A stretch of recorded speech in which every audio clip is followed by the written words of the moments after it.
6 months ago, I was introduced to my new friend, Tracy. She is not a regular friend. She is always with me, day and night, at home and at school, at the playground and when I go out. She is stuck to me. I tried to put some distance between us and actually to erase her from my life, but I couldn't. And this made me really mad. So mad that I started screaming at her. Screaming because she was annoying me and she keeps me from moving. And most importantly, she embarrasses me. Yes, she does all of this to me, and yet I couldn't push her away. Why, you might ask?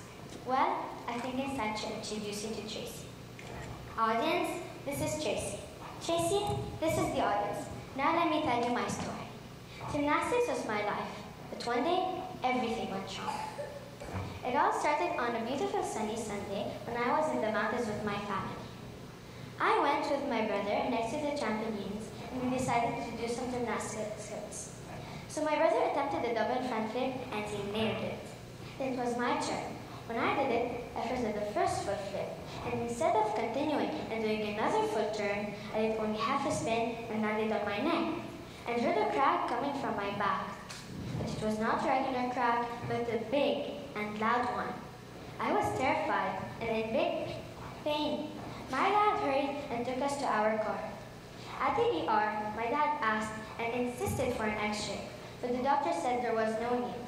So he finished his examination and told us there was nothing to worry about, and asked me to wear a soft neck collar. The next day, I woke up, got dressed to go to school. But when the time came to leave the house, my neck was hurting so much that my mom wanted to take me to another doctor. So he asked for an x-ray, and a few hours later, he called my mom and told her the results. Fractured vertebra. Any doctors in here are going to understand what I'm going to say right now. C2, C3 fracture. That bone would hold my head to my body, and that was not mentioning the damaged ligaments. I couldn't believe what I was hearing. All of those sophisticated medical terms meant only one thing, that things are getting worse. Especially that he added an MRI and more tests to be done as soon as possible. So the MRI was scheduled late at night. And here, I must tell you, dearest audience, this was not an easy experience to handle. 40 minutes of not moving, hearing loud noises and annoying sounds. I felt like I wanted to scratch every part of my body, yet I couldn't move an inch. The next day, I got a back brace. It was huge, ugly, and uncomfortable. I would have to wear it for 3 months. When I went to school a few days later, I was embarrassed in front of my friends. They were staring and asking questions, and I had to repeat the story of what happened to me 1,000 times.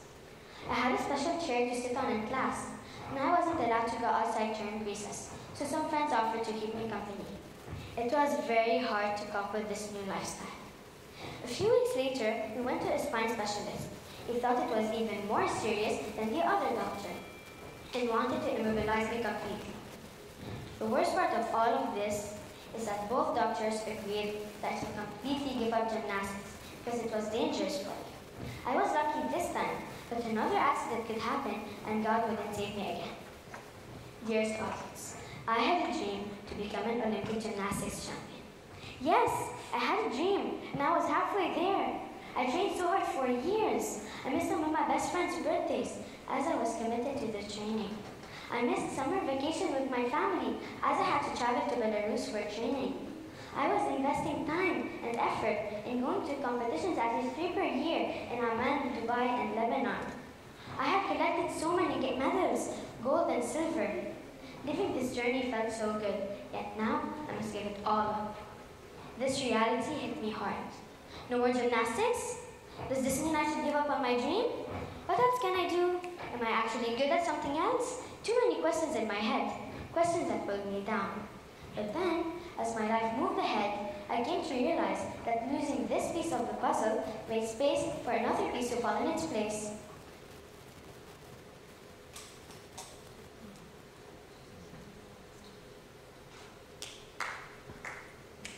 Tracy taught me many things. I should be patient and not worry about minor issues. Trust in yourself and believe in your passion no matter what keeps you from moving ahead. Tracy, you left a piece in my heart, a mark in my life that will never fade away. Thank you.